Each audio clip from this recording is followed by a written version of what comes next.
Yeah, this is what we use to sow our lucerne, and it's actually a bit of a mess because we got caught in the rain the other day trying to finish a paddock. I don't advise that, but that's what we call a Cambridge roller. It's a very heavy cast roller. You can see the normal profile of the roller there. On the front here we have normally have some heavy diamond harrows. Just stir the soil up a little bit.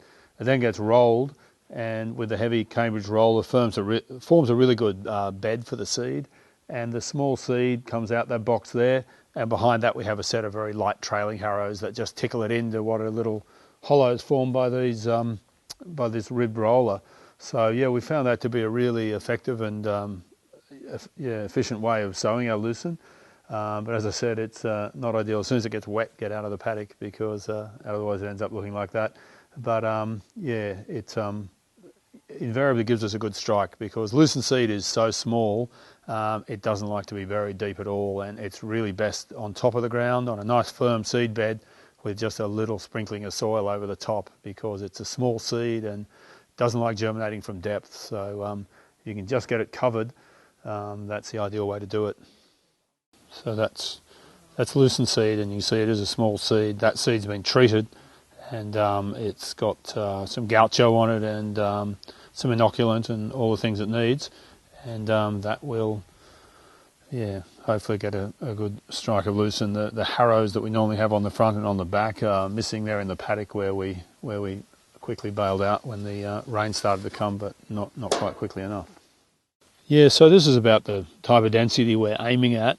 When we sow with about 10 kilos to the hectare. Probably not on the river flats, because we're always confident about our pH down here, but yeah, I'll never sow lucerne with slightly acidic soil, because it's you'd be wasting your money.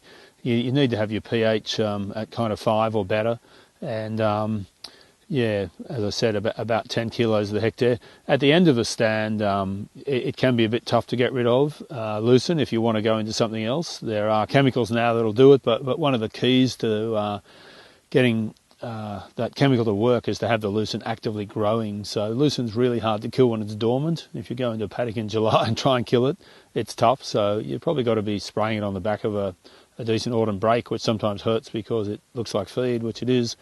But yeah, you can't have it both ways. You need to have the lucerne growing. Of course, you know, a disc implement will kill most of it, so that's an alternative too. So lucerne, yeah, it invariably thins during its lifetime, so it very rarely recruits or, you know, gets thicker as the years go on. So, you know, the strike you establish is the strike you have, and it only ever goes backwards from there. So that's why it's so important to get it right when you sow it.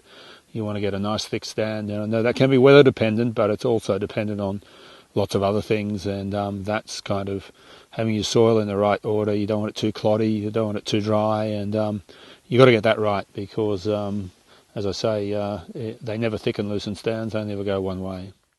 Yeah, lucerne varieties are important to me. I tend to, on my country that's flood prone and could be wiped out pretty quickly, to use cheaper varieties that have been around for a lot of years.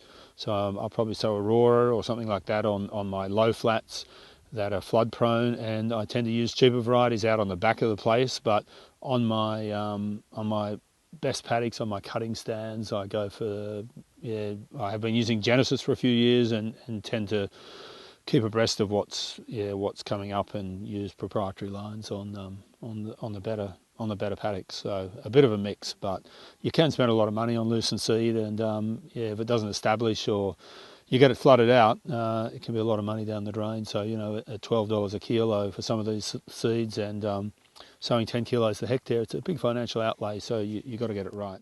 Yeah, with inoculants, I'm a little bit wary of all the pre-coated seed. I'm just a bit sus about how long all that lasts. I'm still a bit old school there. If I can get bare seed and get it inoculated and coated, or do it myself sometimes, I'd rather go that way. I'm not sure how you can expect an inoculant, which is kind of a living organism, to live on a seed indefinitely in a seed shed somewhere. So yeah, I think that's a debate that needs to be had. I know it's easy to buy it pre-coated, and the seed companies certainly like selling it that way, because you get a few less seeds in every bag. Yeah, I think if the option's there to buy uncoated seed and get it treated professionally by the right people, if you're not confident to do it yourself, you'll definitely get a better outcome, I believe.